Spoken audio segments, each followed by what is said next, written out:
नमस्कार दोस्तों, स्वागत है आज की इस लेटेस्ट वीडियो में जिसमें हम आपको सामान्य ज्ञान के महत्वपूर्ण प्रश्न के बारे में कंप्लीट डिटेल में एक्सप्लेन करेंगे। जो क्वेश्चंस हैं बहुत ही इंपॉर्टेंट है। आप किसी भी प्रीवियस ईयर एग्जाम को देखेंगे तो उसमें क्वेश्चंस पूछे गए हैं, सेम इसी तरीके के क्वेश्चन आपके एग्जाम में भी बनेंगे। तो आपको पूरा फोकस सामने रखना होगा, सभी क्वेश्चन को बहुत ईजिली समझ जाएंगे। तो बढ़ते हैं आज के पहले क्वेश्चन के बारे में जो कि बहुत इंपॉर्टेंट है। तो बात कर लेते हैं, जैसे आप एसएससी की तैयारी कर रहे हैं या रेलवे की या किसी अदर एग्जाम की, जहाँ भी जैसे आपके जो एयरफोर्स वाई ग्रुप होता है या जहाँ भी आपके जीके बनता होगा, उनके पॉइंट ऑफ व्यू से बहुत इंपॉर्टेंट है।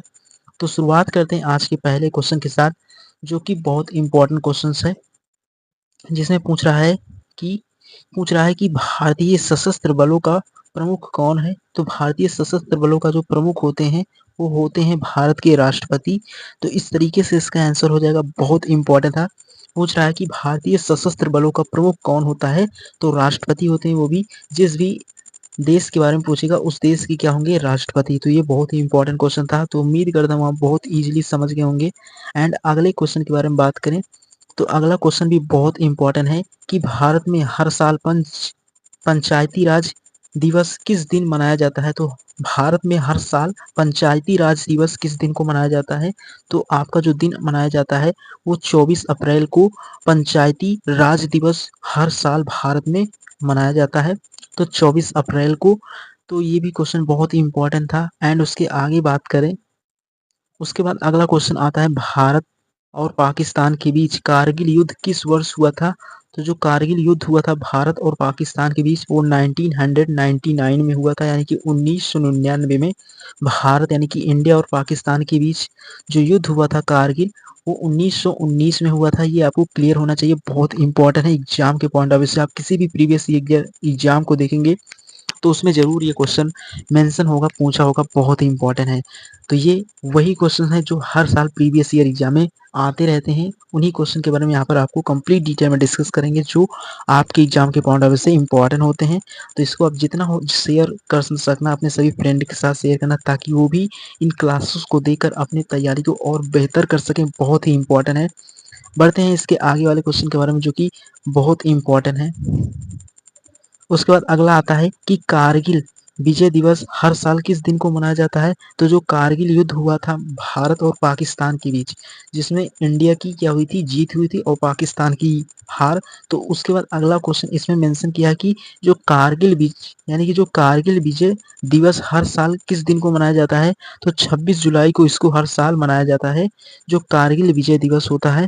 बहुत इंपॉर्टेंट है, 26 जुलाई को इसको हम मनाते हैं। वो भी क्या है, वो है आपका कारगिल विजय दिवस का।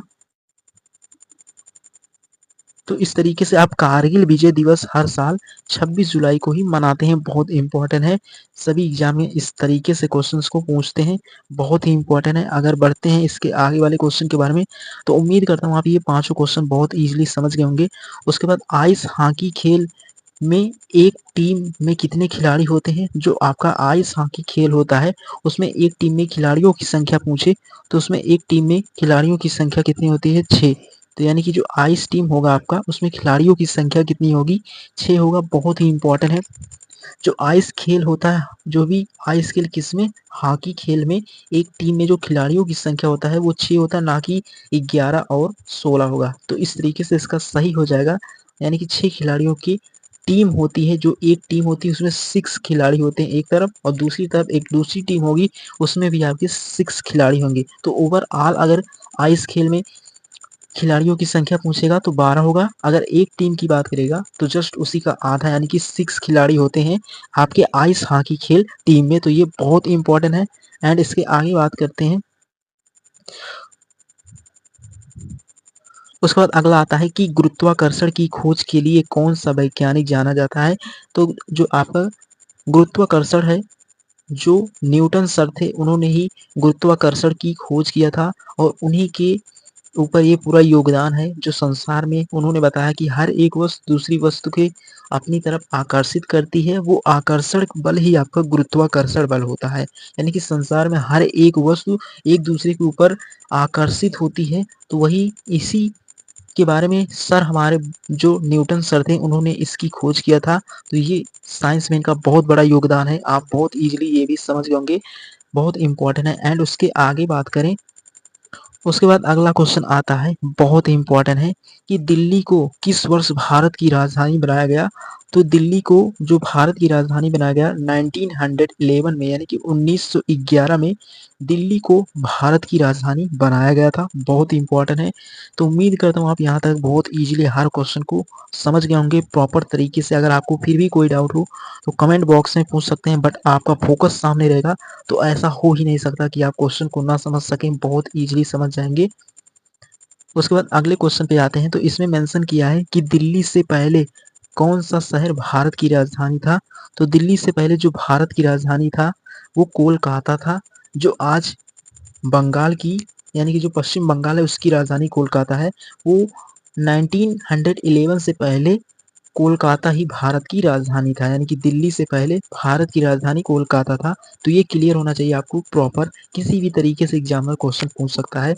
आपको हर तरीके से अपनी तैयारी को बेहतर रखना होगा ताकि आप बहुत इजी एग्जाम में स्कोर कर सकें। एंड उसके आगे बात करते हैं। उसके बाद अगला क्वेश्चन आता है, बहुत ही इंपॉर्टेंट है, हर एक एग्जाम में पूछा गया क्वेश्चन है ये जो क्वेश्चंस हैं आपके हर एक एग्जाम में आपको देखने को मिलेंगे। आप किसी भी प्रीवियस ईयर एग्जाम को देखेंगे तो उसमें जरूर इनमें से एक दो क्वेश्चन मिलेगा आपको। तो ये क्वेश्चन है, इसमें पूछ रहा है कि गोपाल कृष्ण गोखले किस भारतीय प्रधानमंत्री थे? वो लाल बहादुर शास्त्री थे। बहुत इंपॉर्टेंट है, इसको भी आपको क्लियर होना चाहिए कि जो लाल बहादुर शास्त्री थे आपके, उन्होंने ही प्रधानमंत्री थे जिन्होंने जय जवान और जय किसान का नारा दिया था। तो ये भी बहुत इंपॉर्टेंट है। एंड इसके आगे बात करें तो इस तरीके से इसका ये प्रॉपर आंसर हो जाएगा। उसके बाद अगला क्वेश्चन आता है, रामकृष्ण मिशन की स्थापना किस महान दार्शनिक ने की थी? तो वो थे आपके स्वामी विवेकानंद जो थे, उन्होंने रामकृष्ण मिशन की स्थापना किया था। बहुत ही इंपॉर्टेंट क्वेश्चन था एग्जाम के पॉइंट ऑफ व्यू से। आप किसी भी प्रीवियस ईयर एग्जाम को देखेंगे तो उसमें जरूर ये क्वेश्चन पूछा जाता है, बहुत ही इंपॉर्टेंट है। तो जो रामकृष्ण मिशन की स्थापना हुआ था उसमें कौन से किसके द्वारा किया गया था? तो वो आपका स्वामी विवेकानंद के द्वारा किया गया था रामकृष्ण मिशन की स्थापना, जो कि बहुत इंपॉर्टेंट है। आप किसी भी तरीके से किसी भी एग्जाम में देखेंगे तो ये क्वेश्चंस पूछा गया है, बहुत ही इंपॉर्टेंट है। एंड इसके आगे बात करें, उसके बाद अगला क्वेश्चन है आपका जो कि बहुत इंपॉर्टेंट है। इसमें बोला है कि भारत के किस शहर को स्वर्ण मंदिरों का शहर कहा जाता है? तो जो भारत का शहर है वो आपका अमृतसर और पंजाब को भारत के दो ऐसे शहर हैं जिन्हें स्वर्ण मंदिरों का शहर भी कहा जाता है। बहुत इंपॉर्टेंट है। तो उम्मीद करता हूँ अभी तक जितने भी क्वेश्चन हमने डिस्कस किए हैं आपको पूरा प्रॉपर समझ में आ गया होगा। बहुत इंपॉर्टेंट है। आपको किसी भी एग्जाम में कोई भी डाउट हो तो आप पूछ सकते हैं। उस टॉपिक के बारे में भी आपको डिटेल में एक्सप्लेन करेंगे। बट ये क्लास अगर आप शुरुआत से अंत तक लेते हैं तो हर क्वेश्चन बहुत ईजिली समझ जाएंगे, बहुत इंपॉर्टेंट है। एंड इसके आगे बात करें, उसके बाद इसके आगे बात करें कि हमारे शरीर में कौन सा विटामिन सबसे तेजी से बनता है?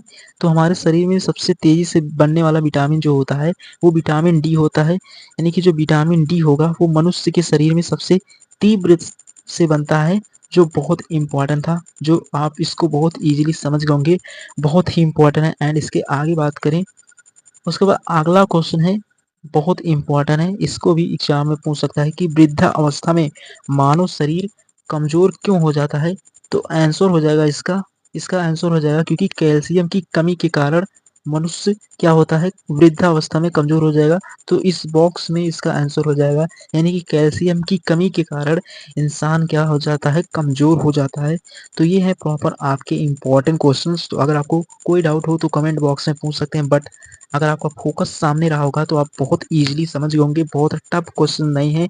आपके सभी एग्जाम में प्रीवियस ईयर एग्जाम को देखेंगे तो आपको 100% एक दो क्वेश्चन यहाँ से मिलेंगे। बहुत इंपॉर्टेंट है। ये कहना नहीं उचित होगा कि हर क्वेश्चन इसी सेट से मिलेंगे, बट एक दो क्वेश्चन आपको मिल सकते हैं, ये इतना श्योरिटी है। आप किसी भी प्रीवियस ईयर एग्जाम एसएससी का देखेंगे, एसएससी जीडी या सीजीएल, किसी भी एग्जाम को देखेंगे तो जरूर जहाँ भी जीके बनता होगा उनके एग्जाम के पॉइंट ऑफ व्यू से इंपॉर्टेंट है। तो मिलेंगे नेक्स्ट लेक्चर में जहाँ पर इसके आगे एक नए टॉपिक के बारे में आपको कंप्लीट डिटेल में एक्सप्लेन करेंगे। तो उम्मीद करता हूँ आप बहुत इजीली समझ गए होंगे। बहुत ही इंपॉर्टेंट टॉपिक था जिसमें हमने हर एक टॉपिक के क्वेश्चन को एक मिक्स प्रैक्टिस की तरह आपको प्रॉपर एक्सप्लेन किया, तो उम्मीद करता हूँ आप बहुत ईजिली समझ गए होंगे। मिलेंगे, तो उम्मीद करता हूँ आप सभी क्वेश्चन को बहुत ईजिली समझ गए होंगे, बहुत इंपॉर्टेंट है। तो इसी तरीके से आपके एग्जाम में भी क्वेश्चन बनेंगे, तो उम्मीद करता हूँ अगर आप फोकस सामने रखे होंगे तो हर क्वेश्चन को आप बहुत ईजिली समझ गए होंगे, बहुत इंपॉर्टेंट है। तो मिलेंगे नेक्स्ट लेक्चर में, जहाँ पर इसके आगे नए टॉपिक के बारे में आपको कंप्लीट डिटेल में डिस्कस करेंगे। बट ये क्लास आप एसएससी की तैयारी कर रहे हैं या सीजीएल या किसी आने वाले एग्जाम, जैसे आपका यूपीपी वाला आने वाला है एग्जाम, तो इन सभी की तैयारी कर रहे हैं, तो उन सभी के पॉइंट ऑफ व्यू से बहुत इंपॉर्टेंट है। अगर आप एयरफोर्स में वाई ग्रुप या इंडियन कोस्ट गार्ड में भी आपके जीके बनता है, तो उनके पॉइंट ऑफ व्यू से भी इंपॉर्टेंट है। तो ये क्लास सभी के लिए इंपॉर्टेंट है जिसमें जीके बनता होगा, तो बहुत ही इंपॉर्टेंट है। आप इसको शुरू से अंत तक देखे होंगे तो बहुत ईजिली समझ गए होंगे। मिलेंगे नेक्स्ट लेक्चर में और नेक्स्ट टॉपिक के बारे में आपको कंप्लीट